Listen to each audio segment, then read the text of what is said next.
Hello student, welcome to Sushil online classes. तो आज हम लोग स्टार्ट करेंगे परीक्षण करके देखो चैप्टर 1.1 का हम लोग क्वेश्चन नंबर 6।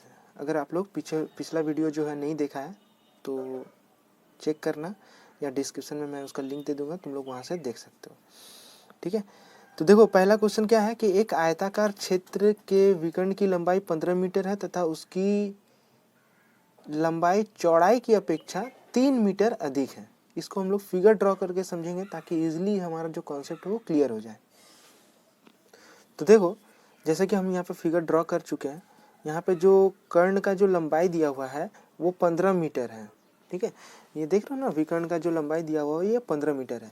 अब प्रश्न में हम लोग लिख लेते हैं कि माना कि आयताकार क्षेत्र की जो चौड़ाई है वो x मीटर है और लंबाई जो है वो x+3, क्योंकि प्रश्न में बोला हुआ है कि जो लंबाई है, ये जो लंबाई है ये चौड़ाई की अपेक्षा कितनी मीटर अधिक है? 3 मीटर अधिक है। तो ये जो लंबाई है चौड़ाई के ऊपर डिपेंड कर रहा है, तो हम यहाँ पे x पकड़ लेंगे अगर चौड़ाई, तो इसके अपेक्षा लंबाई कितनी है? 3 अधिक है, तो x+3 जो है लंबाई हो गया।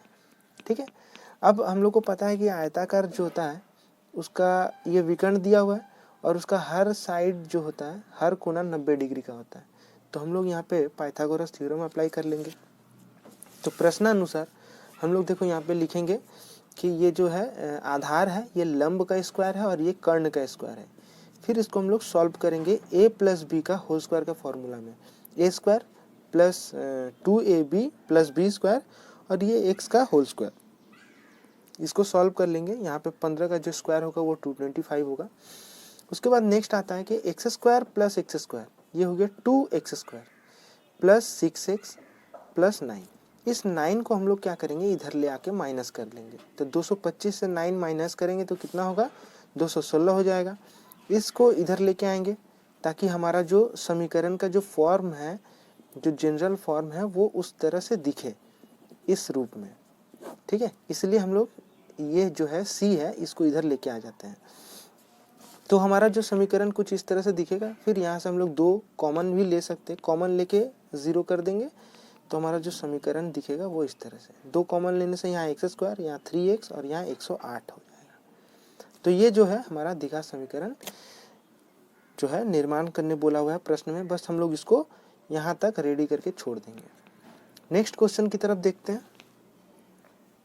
नेक्स्ट क्वेश्चन बोला हुआ है कि कोई व्यक्ति 80 रुपए में कुछ किलोग्राम चीनी खरीदा। यदि उसी रुपए में वे 4 किलोग्राम चीनी अधिक पाते तो चीनी की प्रति किलोग्राम दर 1 रुपया कम होती। इसको हम लोग पहले समझेंगे फिर इसको करेंगे। तो सबसे पहले हम लोग यहाँ पे स्टेटमेंट लिख लेंगे कि माना कि व्यक्ति ने वो जो कुछ किलोग्राम जो चीनी खरीदा उसको हम लोग x मान लेते हैं कि व्यक्ति ने x केजी चीनी 80 रुपए में खरीदा। ठीक है, तो हम यहाँ पे लिखेंगे कि x केजी चीनी का क्रय मूल्य कितना होगा? 80 रुपया होगा। अब देखो, क्योंकि प्रश्न में बोला हुआ है कि 1 किलो प्रति किलो दर 1 रुपया कम होगा, तो हमको हर स्टेटमेंट में 1 के रेस्पेक्ट में, 1 केजी के रेस्पेक्ट में निकाल लेना है। तो यहाँ पे हम लिखेंगे कि 1 केजी चीनी का क्रय मूल्य कितना होगा? 80/x हो जाएगा। ठीक है, तो पुनः अब क्या बोलता है कि अगर उस जो किलोग्राम हम लोग x केजी चीनी खरीदे थे उसमें हम लोग 4 किलो और बढ़ा देते हैं उतने ही दाम में। प्रश्न में बोला हुआ है कि अगर हम लोग इसमें 4 केजी और बढ़ा देते हैं 80 रुपए में ही, तो यहाँ पे प्रश्न अनुसार क्या लिखेंगे कि x + 4 केजी चीनी का क्रय मूल्य 80 रुपए। तो 1 केजी चीनी का क्रय मूल्य कितना होगा? 80/x + 4 रुपए। अब यहाँ पे प्रश्नानुसार यहाँ पे हम लोग को बोला गया है कि अगर 4 किलोग्राम, अगर उसी रुपए में 4 किलोग्राम चीनी अधिक होता तो प्रति किलोग्राम 1 किलोग्राम दर 1 रुपया कम हो जाता। तो हम लोग प्रति किलोग्राम का हिसाब से निकाल लिए दोनों। अब इसको हम लोग प्रश्नानुसार सजा लेंगे इस तरह से। ठीक है, तो ये हो जाएगा 80/x, 80/x + 4 = 1 कम होता। तो अब यहाँ से हम लोग सॉल्यूशन करेंगे। इसको हम लोग लसाअ पर ले लेंगे। लसाअ पर लेने से कुछ इस तरह से आएगा, तुम लोग देखो, x × x + 4 और ये जो x प्लस 4 इसके साथ गुना हो जाएगा और ये x इसके साथ गुना हो जाएगा। तो यहाँ पे हम लोग को मिलेगा 80x प्लस 320 माइनस 80x। तो ये 80x और ये 80 कट जाएगा, यहाँ पर बचा रहेगा 320 और नीचे रहेगा x इंटू एक्स प्लस 4 बराबर 1। अब क्या है कि हम लोग यहाँ इसको इस धर लेके चले आते हैं, गुना करते हैं, तो एक्स स्क्वायर प्लस 4x हो गया और ये जो 320 है इसको हम लोग लेफ्ट हैंड साइड में लेके आ जाएंगे ताकि हमारा जो समीकरण है वो द्विघात समीकरण की तरह दिखे इस रूप में। ठीक है, इसलिए हम लोग ये जो 320 है इसको हम लोग लेफ्ट हैंड साइड में लेके आ जाएंगे, तो हमारा जो समीकरण है वो रेडी हो जाएगा। तो बस इतना ही करना है, इससे ज़्यादा और हमको सॉल्व नहीं करना है। ओके, नेक्स्ट क्वेश्चन देखेंगे। तो नेक्स्ट क्वेश्चन देख रहे हो कि दो स्टेशन के बीच की दूरी कितना है, 300 किलोमीटर है। दो स्टेशन है उसके बीच की दूरी 300 किलोमीटर है और एक रेलगाड़ी पहले स्टेशन के समान वेग से दूसरे स्टेशन की तरफ गई। यदि उसका वेग 5 किलोमीटर प्रति घंटा अधिक होता तो दूसरे स्टेशन पर पहुंचने में उसको 2 घंटा कम समय लगता है। चलो इसको हम लोग सॉल्व करेंगे। जैसा कि देख रहे हैं क्वेश्चन में, अब ये दो स्टेशन है, ये स्टेशन ए और ये स्टेशन बी। इन दोनों के बीच का जो दूरी है ये है 300 किलोमीटर। कितना है, 300 किलोमीटर। ठीक है, और जो मान रहा है यहाँ पे बोला हुआ है कि पहले वो जा रहा था, वेग स्पीड जो था, मान लेते हैं कि वेग जो था वो x किलोमीटर प्रति घंटा था। ठीक है, अगर वेग इससे 5 किलोमीटर ज़्यादा रहता, मतलब x प्लस 5 रहता। ठीक है, प्रश्न में देखना बोला हुआ है कि अगर वेग जो है 5 किलोमीटर ज़्यादा होता तो वो यहाँ से यहाँ तक जाने में उसको समय कितना कम लगेगा, 2 घंटा के समय कम लगेगा। ठीक है, तो इसको हम लोग स्टेटमेंट में लिखेंगे कि माना कि रेलगाड़ी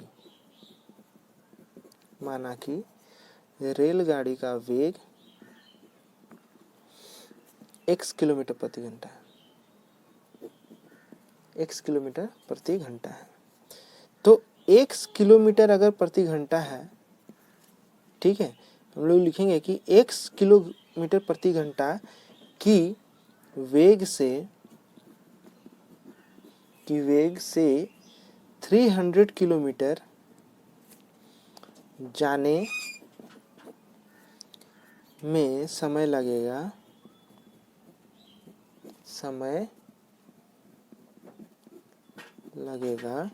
कितना समय लगेगा? तुम लोग को देखो, डिस्टेंस, स्पीड, टाइम का जो है, मतलब दूरी, वेग और समय निकालने का फॉर्मूला हम बताए हैं, मेरे वीडियो में जाके तुम लोग चेक कर सकते हो कि डिस्टेंस, स्पीड और टाइम, इसको कहा जाता है ट्रायंगुलर रूल। इसको मैंने एक्सप्लेन किया। तो यहाँ से हम लोग को समय निकालना है, तो समय के लिए दूरी बटा जो है वेग। तो यहाँ पे दूरी कितना है, 300 किलोमीटर है और वेग कितना है, x किलोमीटर है। तो इतना घंटा समय लगेगा। नेक्स्ट जो स्टेप है उसमें बोला हुआ है कि अगर स्पीड 5 किलोमीटर ज़्यादा होता, मतलब x प्लस 5 किलोमीटर का वेग रहता, अगर जाता है, तो लिखेंगे x प्लस 5 किलोमीटर की वेग से, ठीक है, 300 किलोमीटर जाने में समय लगेगा। ठीक है, समय लगेगा 300 by x plus 4 kilometre, sorry kilometre नहीं, ये समय लग रहा है तो घंटा, ये हो गया। तो अब यहाँ से हम लोग क्या बोल रहे हैं, प्रश्न अनुसार लिखेंगे। प्रश्नानुसार, ठीक, प्रश्नानुसार क्या होगा, यहाँ पे लिखेंगे 300 by x minus 300 by x plus 5 बराबर 2। तो यहाँ से अगर हम लोग लसापल लेते हैं तो कितना आएगा, x गुने x प्लस 5 और यहाँ हो गया 300 x प्लस 5 माइनस 300 x गुने 2। ठीक है, ये लसापल ले लिए, तो यहाँ पे इस तरह से आया। उसके बाद हम लोग क्या करेंगे, इसको यहाँ पे गुना कर लेते हैं। तो ये हो गया 300x प्लस 1500 माइनस 300x, नीचे जो है इस पार्ट को हम लोग इधर लेके चले आते हैं, तो ये हो गया 2 गुने, ठीक है, सॉरी 2x x प्लस 5, ये इस तरह से, ठीक है, 2 के साथ x गुना हो जाएगा और इंटू x प्लस 5। तो देखो ये 300 और ये 300 कट गया, ठीक है। तो अब गुना करते हैं, क्या होगा 2x² प्लस 10x बराबर 1500। इस 1500 को हम लोग इधर लेके आते हैं ताकि हमारा जो समीकरण है वो द्विघात समीकरण का रूप में हमको लिखना है, तो उस तरह से दिखे। तो 2x² प्लस 10x माइनस 1500 बराबर 0, ये हो गया x², ठीक है। यहाँ से 2 कॉमन ले लेंगे तो x² प्लस 5x माइनस 750 बराबर 0, ये रहा हमारा आंसर। नेक्स्ट क्वेश्चन है कि कोई घड़ी विक्रेता 336 रुपये में कोई घड़ी विक्रय किया, वह जितने रुपए में घड़ी खरीदा था उसे घड़ी विक्रय करने में उतना ही प्रतिशत लाभ हुआ, ठीक है। तो इसको हम लोग करेंगे, बहुत इंपॉर्टेंट क्वेश्चन भी है ये। तो सबसे पहले हम लोग यहाँ पे मान लेंगे कि माना कि जो घड़ी है, घड़ी का क्रय मूल्य, घड़ी का क्रय मूल्य x रुपए है। ओके, मान लेते हैं कि घड़ी हम लोग x रुपए में खरीदे हैं। अब यहाँ पे क्वेश्चन में कितना में बेच रहे हैं वो दिया हुआ है, तो यहाँ पे हो गया कि विक्रय मूल्य, विक्रय मूल्य बराबर 336 रुपये, ठीक। तो लाभ कितना होगा, लाभ बराबर, अब हमको देखो प्रतिशत है तो हमको लाभ तो पहले निकाल लेना होगा, तो हम लोग पहले यहाँ से निकाल लेते हैं। लाभ में क्या होता है, लाभ होता है विक्रय मूल्य माइनस क्रय मूल्य, ठीक है, विक्रय मूल्य माइनस क्रय मूल्य। कितना है विक्रय मूल्य 336 है माइनस x, इतना जो है लाभ हुआ है। अब हम लोग आते हैं प्रश्न अनुसार। देखो यहाँ पे स्टेटमेंट बढ़िया से समझना, ठीक है, क्योंकि अगर स्टेटमेंट हम लोग समझ जाएंगे तो ये क्वेश्चन हम लोग का जो है इजी हो जाएगा। तो देखो बोला हुआ है प्रश्न में कि वह घड़ी जितने रुपए में खरीदे थे, कितने रुपए में खरीदे थे, ठीक है, हम लोग x रुपए में खरीदे थे, ठीक। उस घड़ी को विक्रय में उतना ही प्रतिशत लाभ हुआ जितना में हम लोग खरीदे थे। तो अब मान लो कि x में खरीदे थे, x रुपए का x प्रतिशत लाभ हुआ, तो यहाँ पे का x प्रतिशत, समझ में आया। तो अब क्या हुआ था, बोल रहा है कि लाभ हुआ था, तो लाभ हम लोग का कितना निकला है 336। तो देख रहे हो ये जो स्टेटमेंट है ये दिखने में ही हार्ड लग रहा था, लेकिन अगर हम लोग क्वेश्चन को ध्यान से समझेंगे और उसको अगर सॉल्व करेंगे इस तरह से, तो हमारा ये बहुत ही आसान हो गया। अब देखो कुछ नहीं है यहाँ पे 336 माइनस x, और ये हो गया x गुने, क्योंकि क्या है तो x प्रतिशत मतलब x बाई 100, ठीक है, ये 100, अच्छा इसको हम लोग इस तरह से x इंटू x² बाई 100। तो ये क्वेश्चन दिखने में बहुत ही कठिन लग रहा था, लेकिन ये बहुत ही इजी क्वेश्चन हो गया, ठीक। तो 336 माइनस x, तो और यहाँ पे हम लोग 100 को इधर लेके आ जाएंगे, 336 माइनस x और इधर हो जाएगा x²। तो अगर हम लोग इसको अरेंज करके लिखते हैं तो हम लिख सकते हैं, या तो इसको हम लोग इस तरह से लिख सकते हैं, x² बराबर 100 336x में, अच्छा हो जाएगा, इजी हो जाएगा सजाने में, ठीक है। तो x² यहाँ पे 336 0 माइनस 100x, तो और यहाँ पे हो जाएगा x², ये इधर आएगा तो प्लस 100x माइनस 33600 बराबर ये। तो ये हमारा देखो द्विघात समीकरण जो है उसका हम लोग निर्माण कर चुके हैं।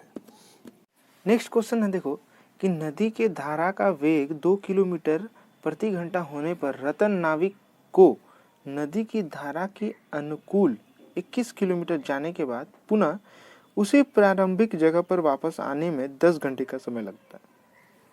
इसको भी हम लोग समझेंगे और उसके बाद समीकरण जो है गठन करेंगे। तो चलो इसको स्टार्ट करते हैं। तो सबसे पहले हम लोग लिख लेते हैं कि माना कि स्थिर नदी में नौका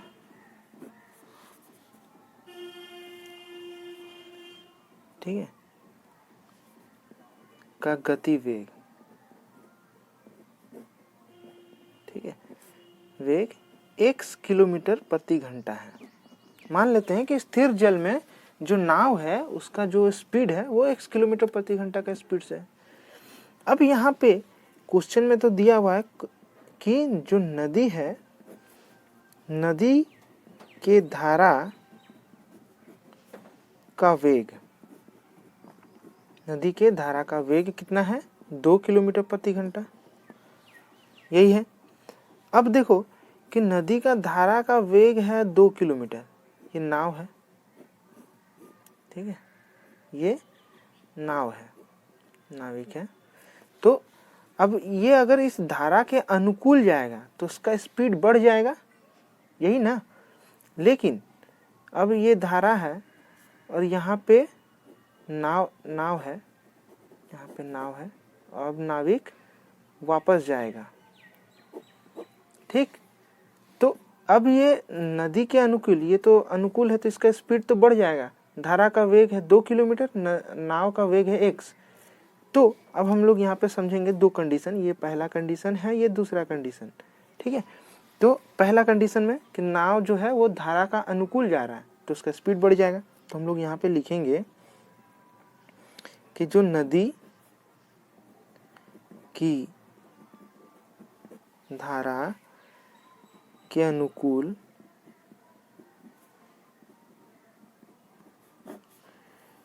नाविक के नाव का वेग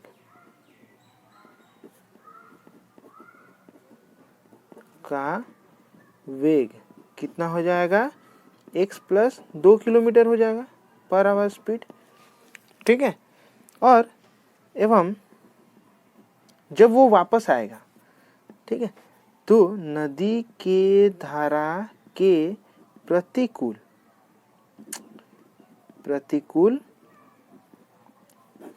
नाविक के नाव का वेग कितना हो जाएगा x माइनस 2 किलोमीटर, क्योंकि धारा इस तरफ बह रही थी और ये उल्टा दिशा में आ रहा है तो इसका मतलब क्या है, उसका स्पीड कम जाएगा ना। धारा तो इधर बह रहा है, ये धारा इधर बह रहा है और नाव उल्टा दिशा में जा रहा है तो स्पीड तो कमेगा।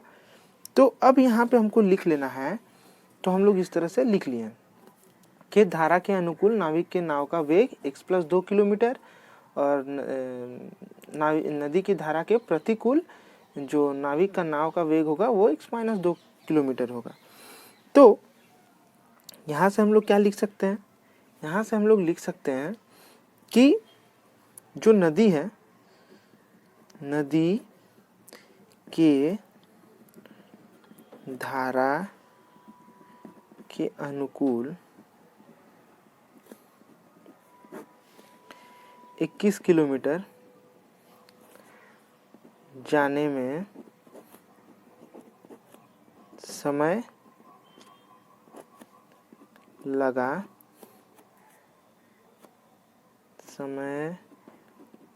कितना लगेगा। अब देखो समय यहाँ पर टाइम पूछ रहा ना, तो हम बताए थे टाइम निकालने का फॉर्मूला क्या है, डिस्टेंस बाय स्पीड, मतलब दूरी बाय वेग। दूरी कितना है 21 किलोमीटर, वेग कितना है अनुकूल बोला हुआ है तो वेग x प्लस 2 किलोमीटर है ठीक है, इतना समय लगेगा। अब उसी तरह नदी के धारा के प्रतिकूल 21 किलोमीटर जाने में समय लगा कितना लगेगा 21 बाई x माइनस 2 किलोमीटर 2 जो भी है समय लगेगा। तो समझ में आया यहाँ से। तो अब हम लिख सकते हैं यहाँ पे प्रश्नानुसार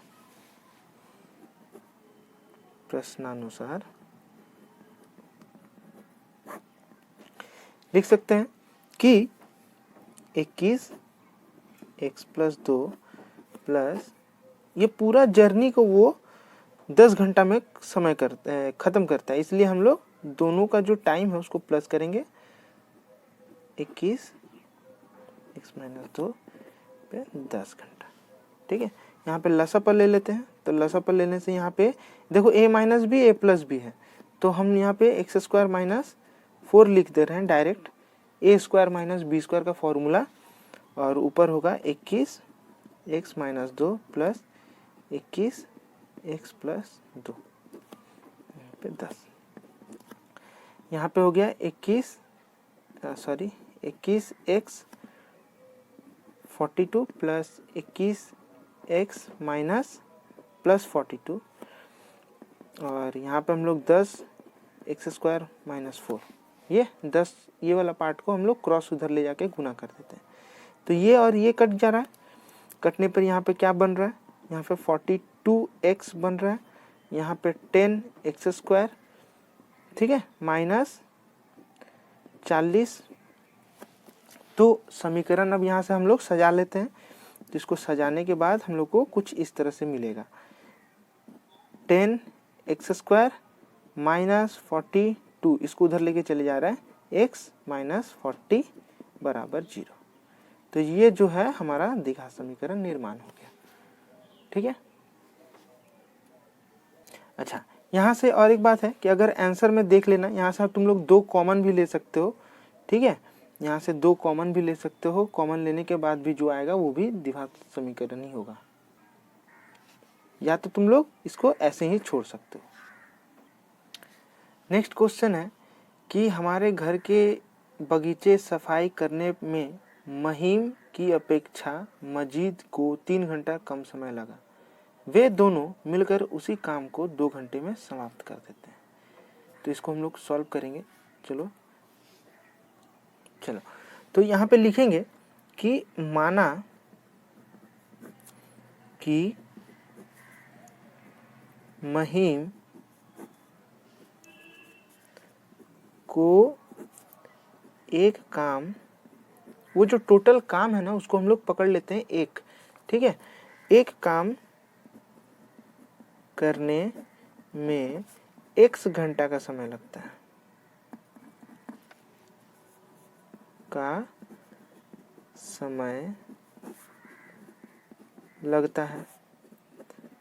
ठीक है, तो अगर अब हम लोग यहाँ पे लिखेंगे कि महिम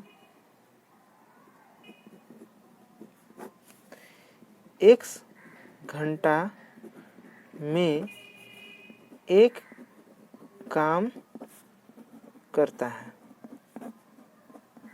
ठीक है, ये x घंटा में एक काम करता है, तो महिम 1 घंटा में कितना काम करेगा, 1/x काम करेगा। ओके, अब आते हैं मस्जिद पे कि जो मस्जिद है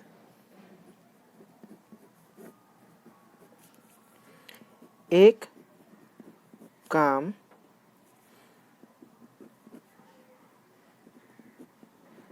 करने में x माइनस 3 घंटा का समय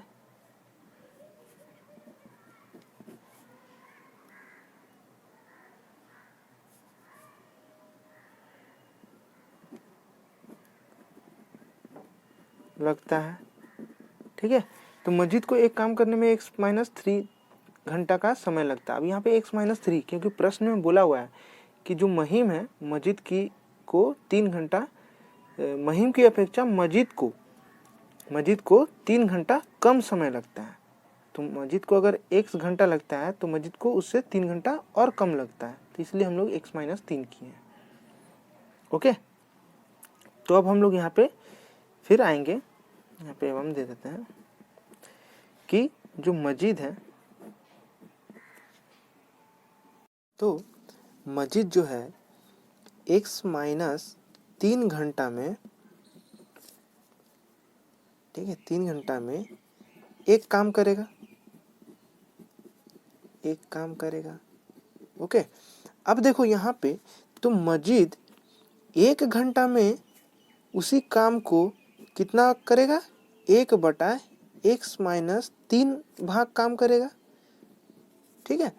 तो अब यहाँ से हम लोग पहले निकाल लेते हैं, क्योंकि प्रश्न में बोला हुआ है कि दोनों मिलकर, ओके, देखो ये वे दोनों मिलकर उसी काम को 2 घंटे में समाप्त कर देते हैं। तो अब हम लोग यहाँ पे निकालेंगे कि अगर ये दोनों मिल जाएंगे तो उसी काम को कितना घंटा में काम खत्म करेंगे। तो लिखेंगे कि यदि दोनों मिलकर एक काम को करे तब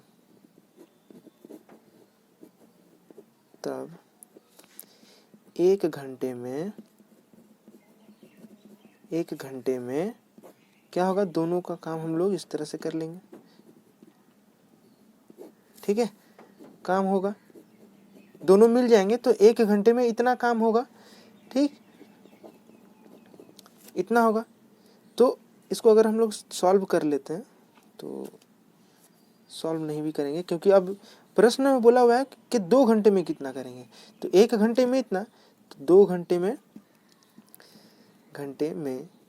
2 गुने इतना 1/x + 1/x-3 इतना काम करेंगे या काम होगा। तो प्रश्नानुसार हम लोग यहाँ पे लिख सकते हैं,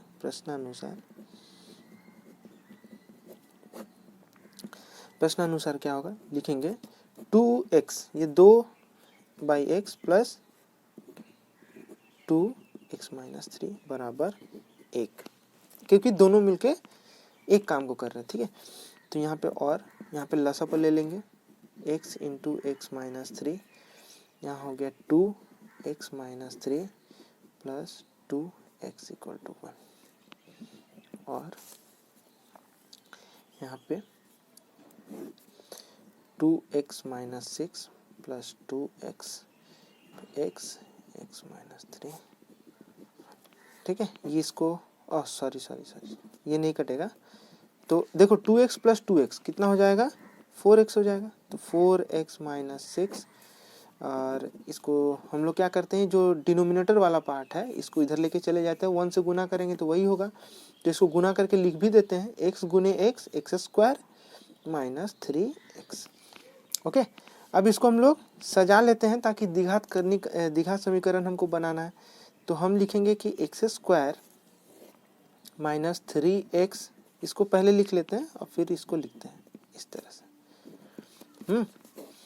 तो और x² - 3x - 4x + 6, सबको लेफ्ट हैंड साइड की तरफ लेके आए। ये +4 था, ये उधर आके माइनस हो गया, और ये -6 था, ये उधर आके +6 हो गया।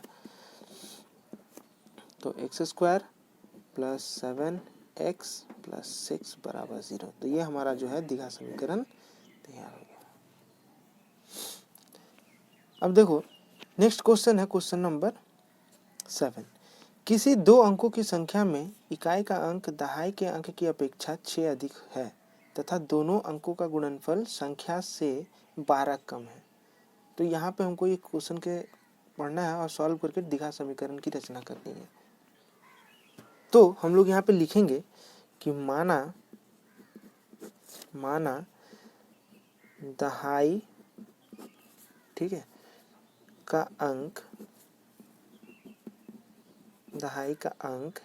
x है। प्रश्न को बढ़िया से पढ़ना है। अब देखो होता है ना कि अगर मान लो कि हम लिखते हैं 35, तो इकाई के जगह पर क्या है, 5 है, और दहाई के जगह पर क्या है, 3 है। तो इकाई वाले को हम लोग 1 से गुना करते हैं, प्लस दहाई वाले को हम लोग 10 से गुना करते हैं। इस तरह से अगर इसको सॉल्व करेंगे तो क्या आएगा, 35 ही आएगा। तो इसको ध्यान में रखना है, ओके। तो आते हैं हम लोग, तो अगर दहाई का अंक कितना है, 1 है। अब प्रश्न में देखो बोला है कि इकाई का जो अंक है वो दहाई के अंक के अपेक्षा 6 अधिक है। इकाई का अंक, ये दहाई का कितना 1 है ना, तो इकाई का अंक इसकी अपेक्षा 6 अधिक है। तो हम लिखेंगे कि इकाई का अंक कितना हो जाएगा, तब इकाई का अंक x+6 होगा, x+6 है। ठीक, तो ये हुआ। अब देखो अभी हम लोग इस पे डिस्कस किए, तो यहाँ पे अभी हम लोग तो माना कि संख्या क्या होगी, तो जो संख्या है वो कुछ इस तरह से होगा कि इकाई का अंक पे क्या है, x+6 है इंटू 1, ठीक है, प्लस दहाई के अंक पे क्या है, तो 10 के साथ गुना हो जाएगा, 10x गुना करेंगे तो ये हो जाएगा 10x प्लस x+6, तो ये हो जाएगा 11x+6। तो ये हमारा जो है संख्या है। अब प्रश्न में बोला है कि दोनों का गुणनफल से 12 कम है, तो पहले हम लोग इसको निकाल लेते हैं कि दोनों दोनों अंकों का गुणनफल, दोनों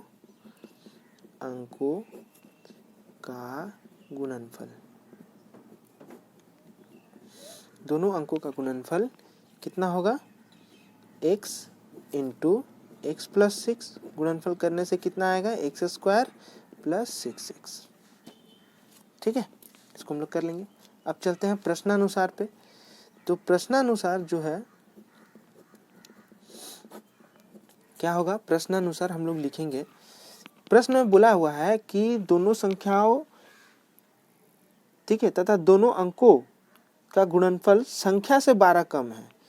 ये जो दोनों अंकों का जो संख्या गुणनफल है, इससे संख्या, ये जो संख्या है इससे 12 कम है। तो कैसे लिखेंगे, लिखेंगे x², ये तो गुणनफल हो गया, इससे जो संख्या फिर इससे 12 कम। ठीक, तो और यहाँ पे लिखेंगे x² + 6x, यहाँ पे 11x + 6 - 12 = 11x - 6। इसको अगर करेंगे -6 हो जाएगा, x² + 6x, फिर x² + 6x, इसको इधर लेते हैं -11x + 6 = 0। ठीक है, तो और 11 यहाँ पे -5x + 6 = 0। तो ये जो है हमारा द्विघात समीकरण का गठन हो गया। ठीक है, देखो नेक्स्ट क्वेश्चन है कि 45 मीटर लंबे और 40 मीटर चौड़े एक आयताकार खेल के मैदान के बाहर चारों तरफ समान चौड़ाई का एक रास्ता है और उसका क्षेत्रफल इतना वर्ग मीटर है। ठीक है, तो हमको इसमें से सॉल्व करना है और सॉल्व करने के बाद द्विघात समीकरण की रचना करनी है। तो चलो इसको सॉल्व करते हैं। तो पहले फिगर ड्रॉ कर लेते हैं। क्वेश्चन नंबर ये 8 है। ठीक है, तो बोला हुआ है कि इस तरह से एक मैदान है जिसके चारों तरफ, जिसकी लंबाई कितनी दी हुई है, 45 दी हुई है और चौड़ाई 40 दी हुई है। ठीक है, इस तरह से। तो हम लोग सबसे पहले लिख लेते हैं कि रास्ते की जो चौड़ाई है उसको x पकड़ लेते हैं पहले, फिर हम लोग ड्राइंग बनाते हैं। माना कि रास्ते की चौड़ाई क्या है, x मीटर है। हो गया, रास्ते की चौड़ाई क्या है, x मीटर है। और रास्ते का जो क्षेत्रफल है वो कितना दिया हुआ है, रास्ते का क्षेत्रफल कितना दिया हुआ है, 450 दिया हुआ है। ठीक है, अब देखो इसके चारों तरफ समान रास्ता है, मतलब यहाँ से ऐसे ये रास्ता और ये जो रास्ते की जो चौड़ाई है वो समान है। इस तरह कर देते हैं, रास्ते की जो चौड़ाई है वो समान है।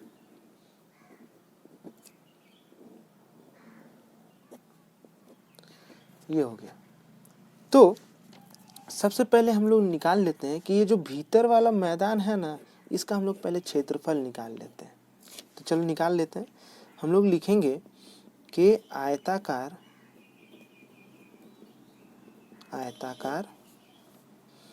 खेल मैदान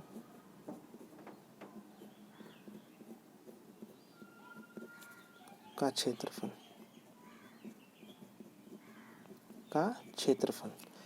ठीक है, तो क्या होगा, लंबाई गुने चौड़ाई, यही ना। तो लंबाई कितना दिया हुआ है 45, चौड़ाई कितना दिया हुआ है 40, इतना मीटर स्क्वायर हो जाएगा।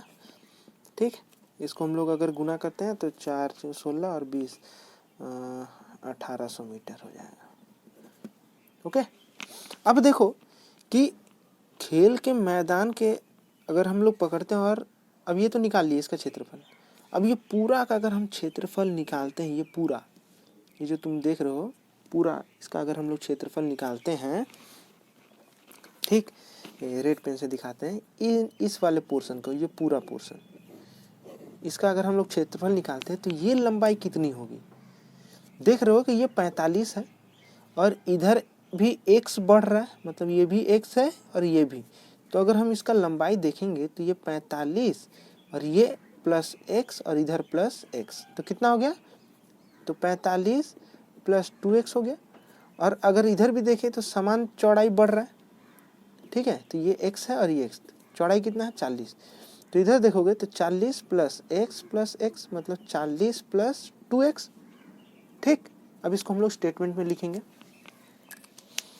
तो स्टेटमेंट में लिखेंगे कि खेल के मैदान और रास्ते के साथ, ठीक है, ठीक है, लिखेंगे रास्ते के साथ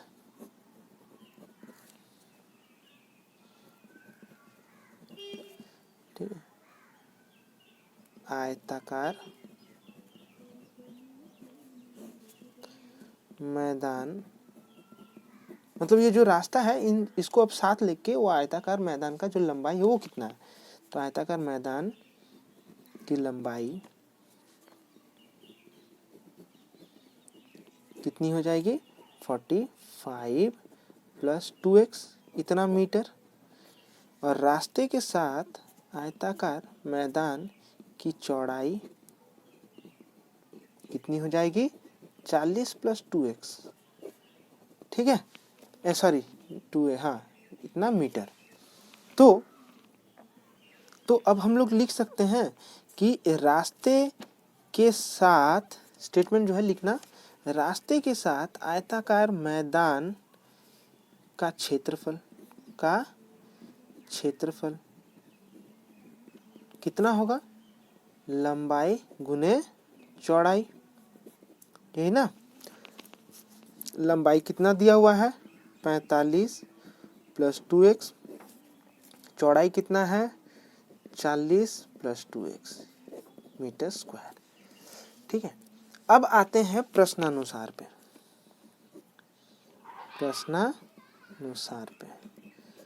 प्रश्नानुसार में बोला हुआ है, क्वेश्चन में देखोगे कि उसका क्षेत्रफल हम लोग को, अगर हम लोग देखो फिगर अगर लोग देखते हैं कि अगर इसका क्षेत्रफल और ये बाहर वाला का क्षेत्रफल माइनस करेंगे ना, तो ये जो रास्ता है दिख रहा है तुम लोग को ऐसे, ये रास्ते का क्षेत्रफल निकलेगा।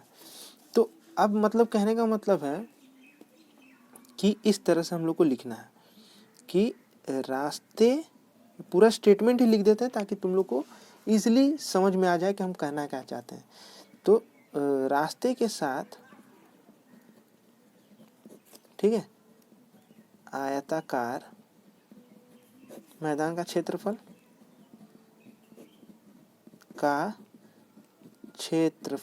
ध्यान से समझना इसको, माइनस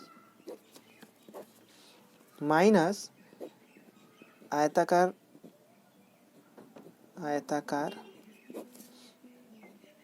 मैदान का क्षेत्रफल,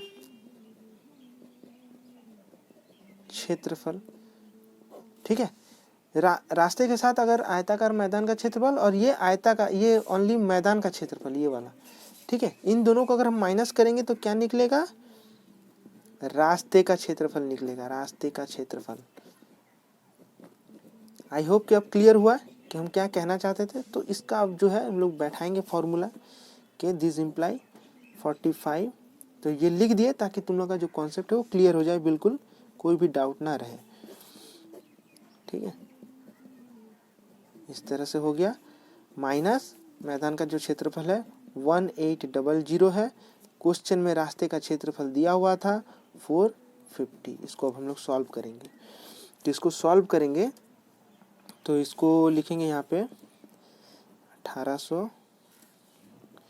ये हो गया 90x plus 80 plus 4x² minus 1800 450। तो ये 1800 कट गया, यहाँ पे 4x² प्लस 170, ठीक है, और इसको इधर लेके आएंगे तो 450 हो जाएगा। अब यहाँ से हम 2 कॉमन ले लेते हैं, तो 2 कॉमन लेने पे इस तरह से आएगा।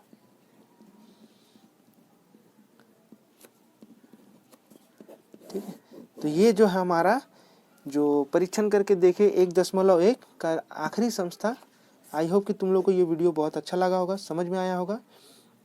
नेक्स्ट जो वीडियो है वो 1.2 के ऊपर आएगा।